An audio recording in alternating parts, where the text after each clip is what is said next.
We're joined right now by a quarterback for UCF. He transferred to UCF in January.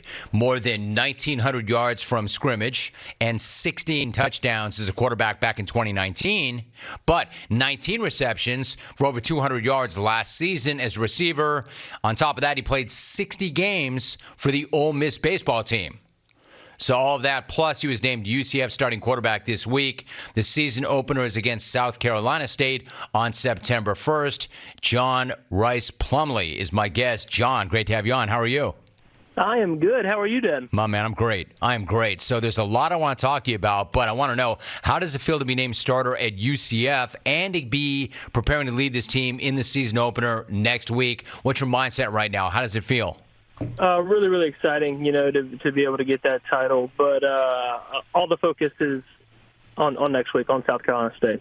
All right, so I think that so people can fully appreciate what this means, I want to get into your journey just a little bit because to me it's fascinating. You're from Oak Grove High School in Hattiesburg, Mississippi. Brett Favre, of course, is known to spend a little bit of time around there. The story goes that you actually did cross paths with him a few times. You got to throw with him back in the day. What do you remember about that, and what was your takeaway? Yeah, so Mr. Brett, he's an awesome guy. When I was a little kid, I had a number 4 jersey for the Packers. I was a huge fan, and so when he started coaching at my high school, I was really excited because I might get the opportunity to learn some stuff from him, and so, but he stopped being offensive coordinator the year before I got on the team, and so I never really got to be coached by him.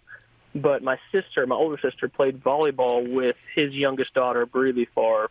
And so through that connection, we got to know him pretty well, got to travel around with him, play travel volleyball. And I would always bring a football, being the kid. Hey, if you ever want to throw, I'm your guy, And so we got to talk a little bit, and it was a really cool experience for me. I like that. Small world. So then you burst onto the scene as a freshman at Ole Miss. You're putting up numbers both passing and rushing. You had 5 games with more than 100 rushing yards, including 212 rushing yards and 4 TDs against number 1 LSU. It was an enormous day. What do you remember about that first year?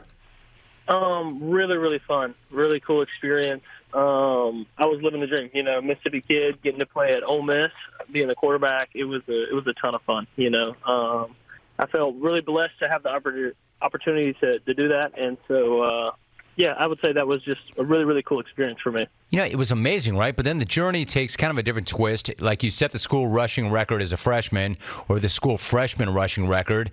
And then also over time, total touchdowns. You're in the spotlight. Things are going great. But then over time, you see less action at quarterback. And then ultimately, you move to wide receiver. What was that time and that transition like for you? It was different, because I had never played wide receiver. I've always grown up playing quarterback. And so it was kind of, I guess you could say, hard for me because, that's where my heart was. I loved playing quarterback, and that's what I wanted to do. But I was a team over me kind of guy, and so whatever role that my role was, I wanted to be able to do it to the best of my ability. And so that's what my role was, and I tried to do it to the best of my ability. Right. So you're a great team guy, and you exercise patience. As I mentioned in the intro, you're also an accomplished baseball player. And I don't want to make light of this because I've got a couple of sons that play baseball, and one played until his senior year of high school. One is in his senior year in high school. I know that deal. I know how hard that is. So the fact that you were playing football and also D1 baseball really is something. At any point, did you ever think of leaving football and focusing only on baseball? So there was a point in high school, senior year rolls around and you get recruited by all these really awesome schools to have the opportunity to play football and baseball and live out your dreams. But then, as you know, you can get drafted to play baseball out of high school. And so it did cross my mind to have the opportunity, if I were to get drafted, to maybe I should do this and make a career out of this. But ultimately, that's not what God had in his plan for me. And so now I'm double doing it, double dipping it, you could say. Yeah, right. So then, John, in January, you transferred to UCF. I'm curious, what was the process for evaluating schools like this time around compared to when you were coming out of high school? Did you approach it differently? Was it a different deal? Yeah, I think so. Just from in high school, I think I was just a little bit more wide-eyed. I was just like just a little kid excited to see all these cool college campuses, talk to these cool coaches. But this next time around, I wasn't really as impressed with facilities or anything like that. I just wanted to talk opportunity, talk football, and the stuff that really mattered to me. So obviously when you go to UCF, you must have heard what you liked or liked what you heard. What was it specifically about UCF that made you feel like that was the right place? Just opportunity. Coach Malzahn and I had a relationship coming out of high school. He recruited me to come to Auburn. And so when I got into the portal again, he obviously reached out, and having that relationship beforehand helps a lot too, and he just spoke of the opportunity that I had. And I thought it was a good deal for me, and so that's what I cashed in on. He is the UCF quarterback. Rhys Plumlee is joining us. So, John, what's it been like since you played quarterback in a game? It's been a while, actually. What's the process for you getting back into that rhythm once again? What's that been like? I think there was a little bit of time in the spring and early January where I kind of had to take the training wheels off again, but ultimately it's just like riding a bike. I grew up doing it, and I've loved doing it, and so it was just a matter of getting back in the groove of things, It seems to me like I'm listening to you and I can hear it. Like there's a lot of humility. There's a lot of gratitude. There's a lot of appreciation. I've heard you talk about how blessed that you feel to have this opportunity. I believe all of this to be very authentic and true. Is there any part of you as somebody who's very competitive who feels vindicated, or is that not a part of your approach? Yeah, there's a competitive edge to me. I definitely have a chip on my shoulder going into this thing just because I feel like I can do things that can help me get to maybe the next level or definitely help this UCF team, and I'm excited to show that. Hey, John, what about the UCF team? We're talking about a team. You're taking over a program that's had a lot of success over the past 5 years. In your mind, how good can this team be?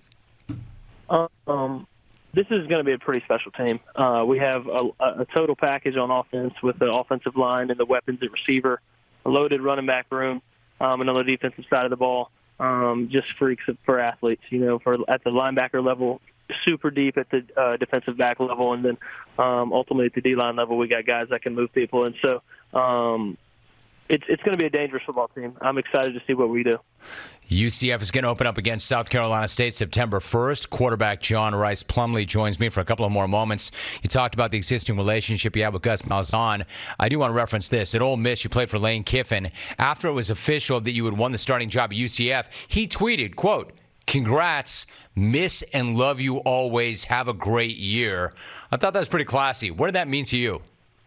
Really, really cool. I think it shows that in this college football world, there is a definite, as much as sometimes it feels like a business, college football does, but there's definitely some relationships that are above this business that college football is. And so really, really cool to hear from him. Also really cool to hear from a lot of my former coaches at Ole Miss and former buddies to congratulating me. It meant a lot. That is cool. And a final thought, you made the point. Lane is one of one, right? That's a different dude altogether. Brilliant coach, but a different dude. You made the point that he's one of the funniest coaches you've played for, but at the same time, he's kind of an introvert. You said, quote, "My personality is I want to go and kind of crack his shell." The first couple of weeks, I kind of leaned on him a little bit, cracked some jokes with him. So when you tried to crack those jokes with him, how did that go? It was neat, just because at first he was kind of to himself, just trying to be a coach and do his job really well. And for me, I'm a big relationship guy, and so early on I tried to lean on him, trying to crack that shell a little bit, trying to get him to open up. And I think since being there, he's had some really awesome relationships with players, and I think he continues to do that today. So, John, really quickly, I love this notion that you're a big relationship guy because there's so much more than just the X's and O's and the work you put in the weight room, and it's all critical. Like, you've got to do that work. But when you're in your position, there's so much more to it, including building relationships. How do you approach that? I mean, are you looking to connect with every single guy in that locker room, certain guys? How do you go about building those relationships? What is your philosophy? I think that the easiest way to build a relationship is just be real with people. Let your character shine through, or your personality. Just be yourself, and then from that point, it's just about being around the guys and making friends, and then from there you're obviously going through some tough stuff together, where it's summer workouts or fall camp. And so I'm a big believer, if you go through something with somebody, you usually get a lot tighter with them. And so that's usually how it works.